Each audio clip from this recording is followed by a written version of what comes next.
आजा बे हो, आजा बे आजा बे आजा बे हो।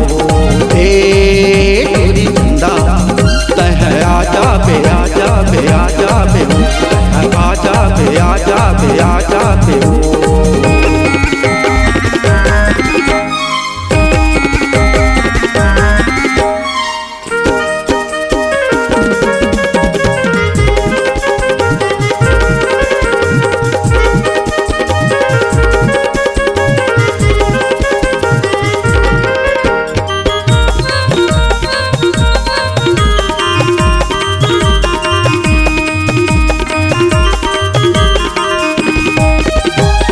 कैसे पहाऊं मैं हरतिया तो शंकरे बिना बतिया, कैसे पहाऊं मैं हरतिया तो शंकरे बिना बतिया। नैना मछल के सुरतिया तन मन मरसे को तिया, नैना मछल के सुरतिया तन मन मरसे को तिया। मोरे जिंदगी माँ मोरे जिंदगी माँ मोरे जिंदगी में आके कहाँ जाबे हो, तह आजा बे आजा बे आजा बे हो, तह आजा बे आजा बे आजा बे हो।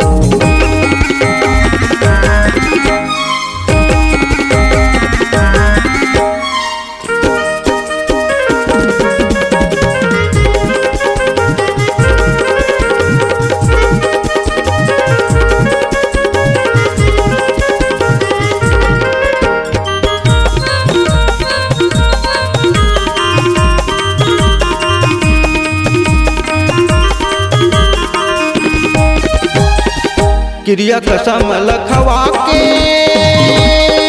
आँखी के नींदिया उड़ा के, क्रिया कसम लखवा के आँखी के नींदिया उड़ा के। माया के रस बता के तैमो लपैया बना के, माया के रस बता के तैमो लपैया बना के। तै धोखा दे के तै धोखा दे के तै धोखा दे के गोरी तै का पावे हो, तह आजा बे आजा बे आजा बे हो, तह आजा बे आजा बे आजा बे हो। हे टूरी चंदा तह आजा बे आजा बे आजा बे हो, तह आजा बे आजा बे आजा बे हो।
अगर आप अपनी आवाज को एक नया आयाम देना चाहते हैं तो चले आइए मल्टी ट्रैक डिजिटल रिकॉर्डिंग के लिए संपर्क करें HK म्यूजिक कंपनी, कोटा डबरी, चांपा, छत्तीसगढ़। मोबाइल नंबर है 9329238487 और 8085380339।